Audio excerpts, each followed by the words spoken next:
Boa noite a todos. Levítico 23, livro de Levítico, Gênesis, Êxodo, Levítico.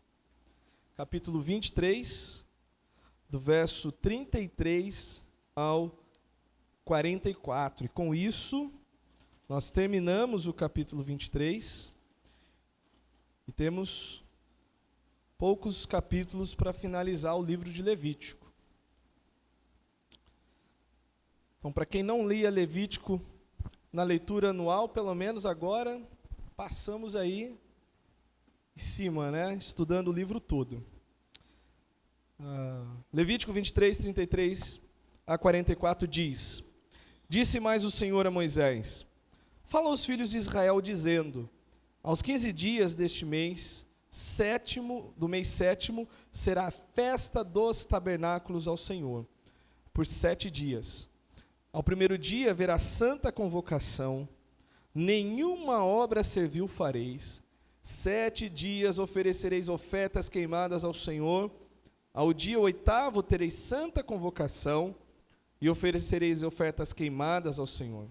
É reunião solene, nenhuma obra servil fareis. São estas as festas fixas do Senhor, que proclamareis para santas convocações, para oferecer ao Senhor oferta queimada, holocausto e oferta de manjares, sacrifício e libações, cada qual em seu dia próprio. Além dos sábados do Senhor, e das vossas dádivas, e de todos os vossos votos, e de todas as vossas ofertas voluntárias que dareis ao Senhor. Porém, aos 15 dias do mês sétimo, quando tiverdes recolhido os produtos da terra, que nessa época não eram grãos, eram as uvas e as olivas, né? As azeitonas, era a época dessa colheita. Os produtos da terra, celebrareis a festa do Senhor por 7 dias. Ao primeiro dia e também ao 8º haverá descanso solene. Esses 2 dias caem no que nós conhecemos hoje de domingo, tá bom? No primeiro dia, tomareis para vós outros fruto de árvores formosas, ramos de palmeiras, ramo de árvores frondosas e salgueiro de ribeiras, e por 7 dias vos alegrareis perante o Senhor vosso Deus. Celebrareis celebrarei esta como festa ao Senhor por 7 dias cada ano. É estatuto perpétuo pelas vossas gerações. No 7º mês a celebrareis.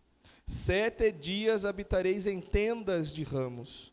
Todos os naturais em Israel habitarão em tendas, para que saibam as vossas gerações que eu fiz habitar os filhos de Israel em tendas, quando os tirei da terra do Egito.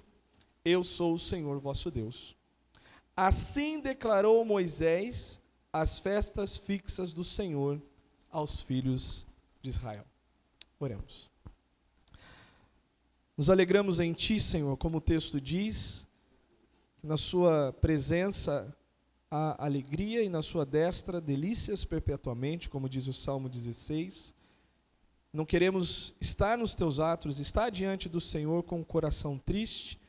E se assim estivermos, que a Tua palavra, a Tua presença, o Teu Espírito nos anime e nos ajude a lembrar de coisas muito superiores, além das coisas terrenas pelas quais podemos nos alegrar em Ti. Que a Tua palavra também nos alimente e que possamos responder adequadamente ao desafio dela nessa noite. Em nome do Senhor Jesus. Amém. No Brasil, todo ano, milhões de pessoas se mobilizam para o que chamamos de preparação para o Natal e Ano Novo. Então, aquela última semana de dezembro, meio que dá uma desacelerada. O comércio acelera, mas trabalho, as outras coisas, todo mundo já vai se preparando para fazer a festa, para estar junto com as pessoas queridas, para preparar as coisas em casas, compras, decorações, roupas novas, né? Todo mundo quer passar o final de ano com roupa nova, não sei se você quer passar de branco ou de verde, né? Viagens, fogos de artifício, todo mundo quer ver a queima de fogos, tudo em nome de uma esperança de renovo. Você já percebe que as mensagens sempre, que o próximo ano, tudo que você não conseguiu nesse, você faça no próximo, que você conquiste, que você faça, que seja uma renovação. O mundo para por alguns dias para celebrar o encerramento de um ciclo e o início de outro. Então, no final do ano, acho que isso é ponto pacífico, não só no Brasil, mas no mundo todo. Mas o que poucos percebem é que esse desejo profundo de um novo começo, de algo duradouro e cheio de alegria, aponta para uma realidade muito maior, a preparação de Deus para que seu povo habite para sempre com Ele. O que é a festa dos tabernáculos? São 7 festas que nós estudamos até agora. Por mais que nós estejamos desse lado do oceano, aqui no Ocidente, muita coisa do que acontece no Oriente possa não fazer muito sentido para nós, mas aqui a gente não precisa forçar muito a barra. Não sei aqui no Rio de Janeiro, mas no interior de São Paulo, da onde eu vim, muito comum cidades parar para fazer festa junina. Festa junina. Aí para e faz quadrilha, e o pessoal festeja na rua. Ou se não, perto ali de setembro, não sei, aqui no Rio, desfile de fanfarra. Nunca viram isso? As escolas ensaiam suas bandas e toda a escola desfilava tocando alguma música, a cidade inteira parava. Talvez algumas cidades mais tradicionais, festa da uva, festa do milho, festa de não sei o quê, tem as suas culturas onde o grupo todo para por causa de alguma festa. Israel parava por causa do Senhor. Israel, haviam 7 festas, dessas 7, 3. O povo tinha que sair da onde eles estivessem, eles tinham que ir a Jerusalém e cultuar a Deus lá. Páscoa, Pentecostes, Tabernáculo. E esta festa era uma lembrança, como o texto diz, para gerações, de que o povo esteve habitando em tendas, quando? Quando Deus os libertou da escravidão. Quando Deus ouviu o clamor. Quarta-feira nós estamos estudando a vida de Moisés, acho que o mês inteiro aqui a gente vai ter uns 4 estudos sobre a vida de Moisés, e Deus fala para Moisés várias vezes, eu ouvi o clamor do meu povo, e você vai lá para libertá-los. E quando Deus os liberta, eles habitam em tendas, e é dito lá em Deuteronômio, que a sandália do pé não se gastou, a roupa do corpo não se gastou, e que Deus proveu a todo tempo. Deus estava ali no meio do povo. A festa dos tabernáculos era exatamente isso, uma celebração cheia de memória, esperança e alegria, e ela não apenas apontava para o passado, lembra o que vocês receberam, mas também para o presente e para o futuro glorioso em que Deus tem para o seu povo. Então, para você poder acompanhar aqui, nós temos 3 pontos dentro desse texto. Primeiro, nós vamos ver qual é a abordagem histórica da festa. Você e eu, se nós nunca estivemos numa festa dessa, não somos judeus, como é que eles celebravam isso? 2, a abordagem teológica. O que no campo da visão de Deus essa festa significa? Como é que Jesus encarou essa festa? E terceiro, para o que ela aponta? O que acontecerá no futuro relacionado com essa festa? Então, primeiro, aqui em Levítico 23, nós lemos, e foi lido na liturgia, tanto no tempo de Neemias, quanto antes de Neemias, quando Salomão dedica o templo, eles experimentam isso no dia do tabernáculo. Eles celebram essa festa no dia do tabernáculo. Então, o que você pode saber? No dia 15 do 7º mês, para eles, seria aproximadamente setembro e outubro, 7º mês dentro do calendário judaico, após o dia da expiação. Então, tem o dia do acerto de contas, que nós vimos semana passada, retrasada.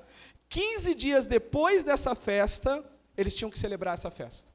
E por uma semana, começava no domingo, que era o primeiro dia, contavam 7 dias, e no 8º dia, que caía no domingo novamente, eles tinham que fazer uma santa convocação.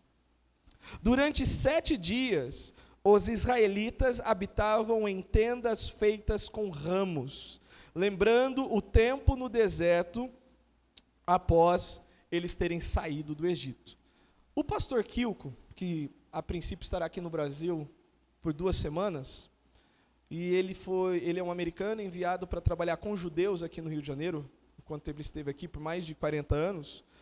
Lá no sítio, em Pendotiba, ele celebrava a festa dos tabernáculos. Então tinha muita reunião de pastor, quando a gente ia fazer lá, chegava assim no jardim dele, tinha umas tendas de bambu, que os judeus que não podiam ir a Jerusalém, ele convidava para ir até o sítio, e ali eles tinham a celebração da festa que em hebraico é chamada festa de Sukkot, a festa dos tabernáculos.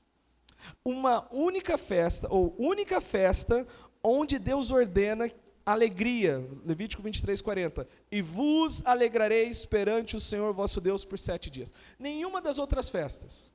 O que era ordenado na festa de expiação? Era para eles se alegrarem? Vocês vão afligir as vossas almas. No dia do acerto de contas, eles deveriam sentir o peso do pecado, mas após isso, eles deveriam se alegrar. Eles deveriam estar felizes. Como que era o ritual?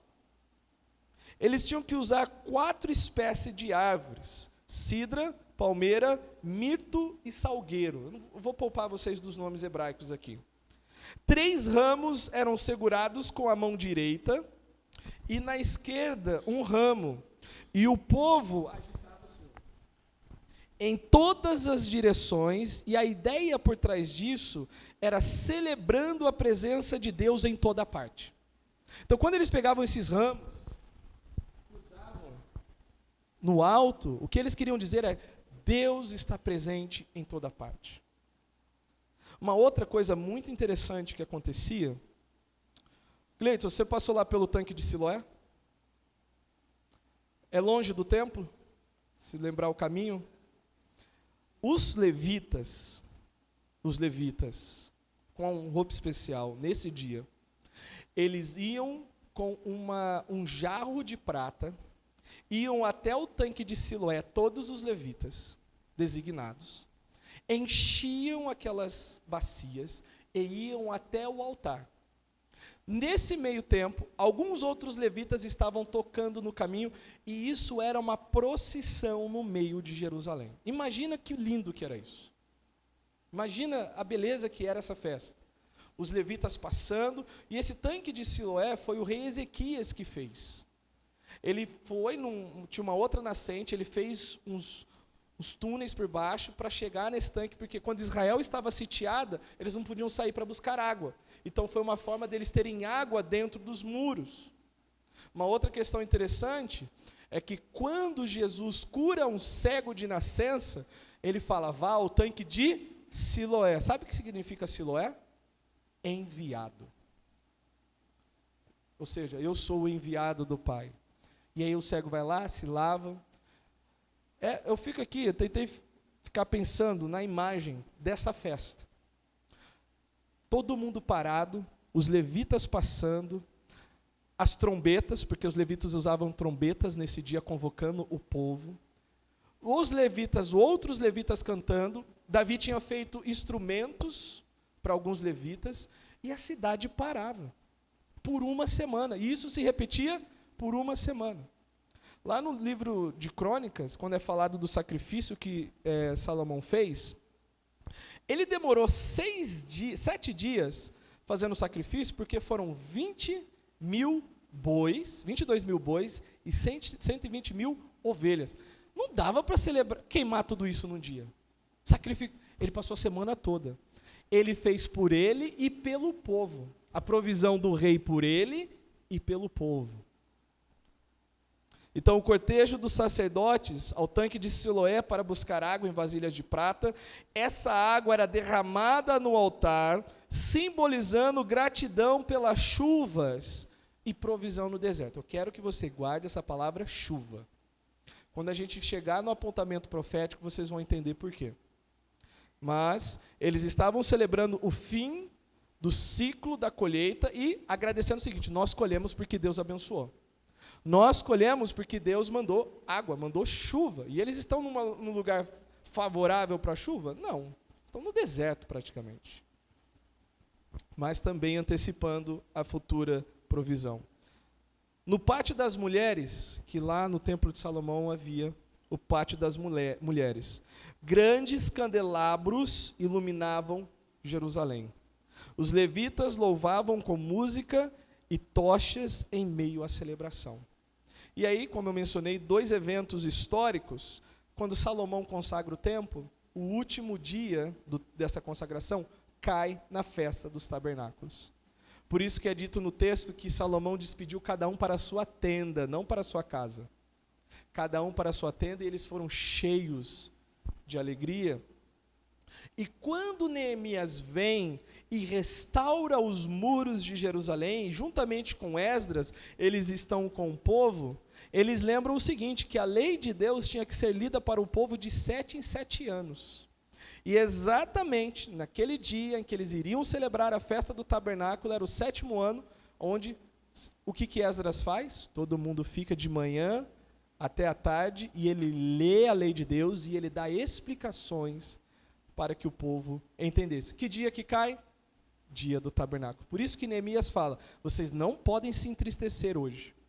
Hoje é dia de alegria. Façam festa, matem os animais, celebrem em comunhão, mas vocês precisam se alegrar porque é a festa dos tabernáculos.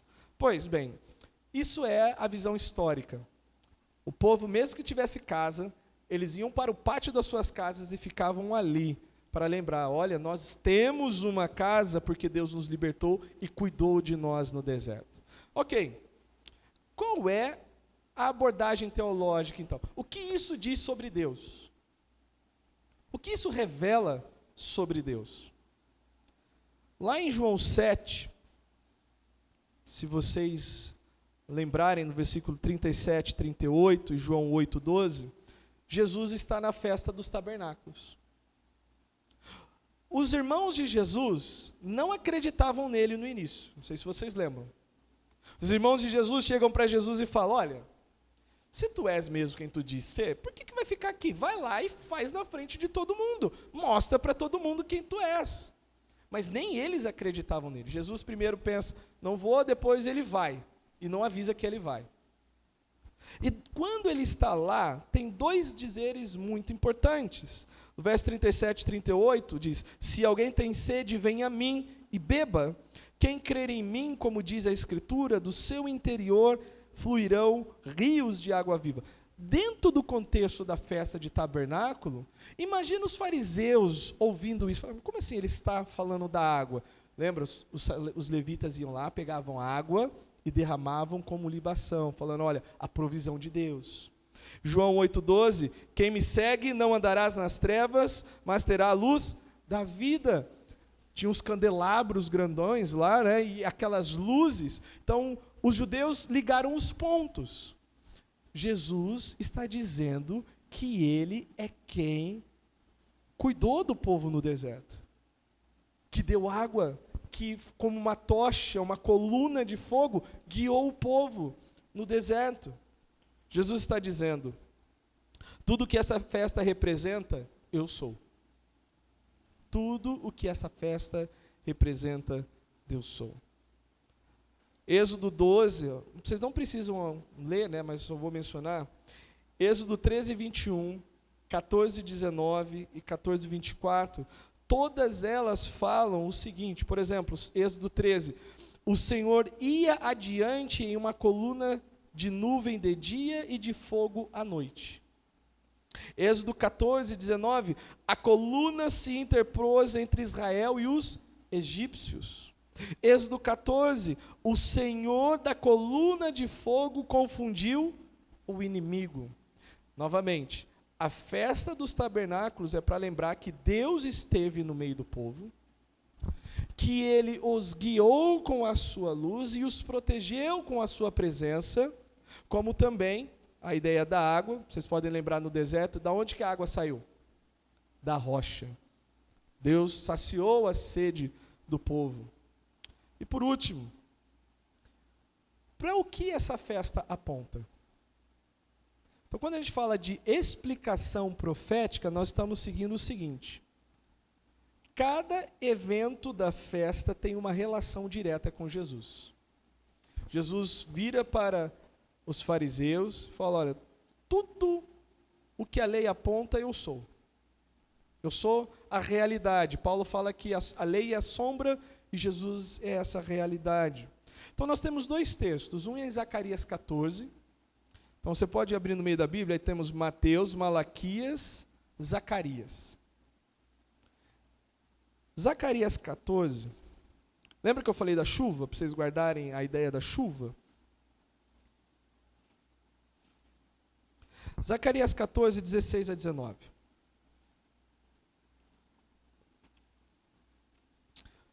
Se a festa do Pentecostes é o nascimento da igreja com a chegada do Espírito Santo, se a festa das trombetas, que logo após a Pentecostes, nós entendemos que é o chamado do povo para com Deus, se a festa da expiação, que é quando Deus vinha acertar as contas com o povo, nós entendemos que é a grande tribulação, onde Deus virá acertar as contas com o mundo. Qual é a próxima festa que nós temos? O milênio. Se tabernáculo é lembrança que Deus esteve no meio do povo, o milênio é Deus no meio do povo. E é quando a gente lê Zacarias 16 a 19, diz assim: todos os que restarem de todas as nações que vierem contra Jerusalém, todos que restarem de todas as nações, por quê? Porque antes é falado de uma guerra, de uma batalha. E nós sabemos que o anticristo, o falso profeta e a imagem da besta vão juntar os povos no final da tribulação e vão pelejar, mas serão destruídos com o aparecimento de Jesus. E os que sobrarem dessa batalha, quando entrarem no milênio, é nesse sentido. Todos os que restarem de todas as nações que vierem contra Jerusalém, subirão de ano a ano para adorar o Rei, o Senhor dos Exércitos. E para celebrar qual festa? A festa dos tabernáculos. Por quê? Porque o Rei estará lá. E aí é justo nós fazermos a pergunta: isso já aconteceu? Essa promessa, essa profecia, nós podemos olhar para trás e pensar, nesse ponto da história, isso que Zacarias disse se cumpriu. Não há como. Ainda que Israel é alvo de várias guerras, de várias investidas, não há um conluio mundial, não há uma união mundial de um exército contra Israel ainda. Então nós sabemos que isso está para acontecer. O Senhor dos Exércitos, para celebrar a festa dos tabernáculos. Se alguma das famílias da terra não subir a Jerusalém para adorar o Rei, o Senhor dos Exércitos não virá sobre ele o quê? Chuva. Lembra? Nós estamos falando da água que era derramada para celebrar e agradecer pela chuva. E o que vai ser retido destes povos, caso eles não vão em direção ao Senhor? Chuva. E nós sabemos como que a seca pode ser violenta. Quanto que isso atrapalha a economia, atrapalha a vida das pessoas. Se a família dos egípcios não subir, nem vier, não cairá sobre eles chuva. Virá a praga com que o Senhor ferirá as nações que não subirem a celebrar a festa dos tabernáculos. Este será o castigo dos egípcios e o castigo de todas as nações que não subirem a celebrar a festa dos tabernáculos. Vamos para Apocalipse capítulo 20. O último livro da Bíblia. Apocalipse capítulo 20.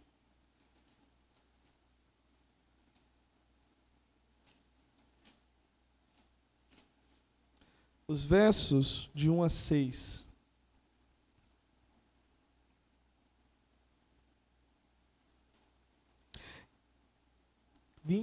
Versículos 1 a 6. Então vi descer do céu um anjo que tinha na mão a chave do abismo e uma grande corrente. Ele segurou o dragão, a antiga serpente, que é o diabo, Satanás, e o prendeu por 1000 anos. Lançou-o num abismo, fechou-o e pôs selo sobre ele, para que não mais enganasse as nações, até se completarem os 1000 anos. Depois disto, é necessário que ele seja solto por pouco tempo. Vi também tronos, e nestes se assentaram aqueles aos quais foi dada a autoridade de julgar. Vi ainda a alma dos decapitados por causa do testemunho de Jesus, bem como por causa da palavra de Deus, tanto quanto não adoraram a besta, nem tampouco a sua imagem, e não receberam a marca na fronte e na mão, e viveram e reinaram com Cristo durante 1000 anos. O restante dos mortos não reviveram até que se completassem os 1000 anos. Esta é a primeira ressurreição. Bem-aventurado e santo é aquele que tem parte na primeira ressurreição. Sobre estes, a morte não tem autoridade. Pelo contrário, serão sacerdotes de Deus e de Cristo e reinarão com ele 1000 anos. Zacarias anuncia que após o juízo final sobre as nações, todas as nações subirão a Jerusalém para celebrar a festa dos tabernáculos no reinado messiânico. Então, dentro da nossa confissão, daquilo que, como igreja, entendemos sobre os assuntos futuros, teremos 7 anos literais de tribulação. No final da tribulação, Cristo virá e libertará o seu povo, como diz, por exemplo, em Romanos 11, de Sião sairá o libertador. E nesta virada de administração de eventos, nós teremos a separação dos bodes e das ovelhas, e os que restarem entrarão no milênio. E este milênio será Deus entre os homens. A presença do Senhor, não a presença simbólica, mas o Senhor ali entre os homens, presencialmente em Jerusalém. Em Apocalipse 20, descreve o reinado milenar de Cristo, que será precedido pela libertação do seu povo após a tribulação, assim como ele libertou Israel do Egito. Portanto, no milênio, Jesus estará presente, reinando visivelmente, e a festa dos tabernáculos será celebrada como reconhecimento de que Deus está entre nós. Então, uma ideia para a gente pensar: assim como Israel foi liberto e habitou com Deus no deserto, o remanescente será liberto e habitará com Cristo no seu reino. O remanescente será liberto e habitará com Cristo no seu reino. Então, para a gente concluir, a festa dos tabernáculos não era apenas uma lembrança do passado, mas é uma preparação para o futuro. Deus guiou Israel no deserto. Deus habitou entre os homens em Jesus. Lá em João é dito que ele tabernaculou entre nós, ele habitou entre nós. Deus habitará eternamente com os redimidos. O que isso tem a ver com você hoje, agora? Ainda hoje vivemos em tendas como peregrinos. Não é o que Pedro fala? Nós somos peregrinos e forasteiros. Hebreus diz que nós aguardamos uma pátria superior, mas a promessa é certa: habitaremos com ele face a face. O que você tem que responder à luz de tudo que nós pregamos hoje? Você está preparado para essa habitação eterna? Você está preparado? Quando o Senhor retornar, você estará entre aqueles que estarão habitando com Ele eternamente? Você estará entre aqueles que são bem-aventurados, felizes, dignos de toda alegria, porque participaram da primeira ressurreição, que é na qualidade e não do tempo, ou seja, todos aqueles que vêm primeiro são os do Senhor. Os que participarem da última ressurreição é para juízo. Você está preparado? Creia em Cristo. Beba da água da vida. Caminhe na luz, lembra, eu sou a luz do mundo, quem me segue não andará nas trevas. E alegre-se com a esperança do reino que está por vir. Mas certamente estaremos em algum lugar, de uma maneira ou de outra. Mas que você tenha a convicção que quando o Rei chegar, você estará habitando eternamente com Ele. Com isso, nós terminamos o capítulo 23. Se você quiser ir lendo o capítulo 24 essa semana, para já se familiarizando. E se Deus quiser, domingo que vem, nós vamos trabalhar em cima dele. Vamos orar. Agradecemos ao Senhor que nos trouxe para junto de Ti, não só como Israel os libertou de uma situação física temporal, o Senhor nos libertou de uma situação espiritual e eterna. O Senhor nos converteu, o Senhor nos transformou, o Senhor nos fez nova criatura, o Senhor nos deu uma nova natureza, o Senhor nos deu o Teu Espírito, e ansiamos por esse dia em que haveremos de vê-lo face a face e nos alegraremos na sua presença, como o povo tinha que se alegrar na festa dos tabernáculos, que a nossa alegria esteja completa quando encontrarmos o Senhor. Em nome do Senhor Jesus. Amém. Deus abençoe e até a semana que vem, se assim o Senhor permitir.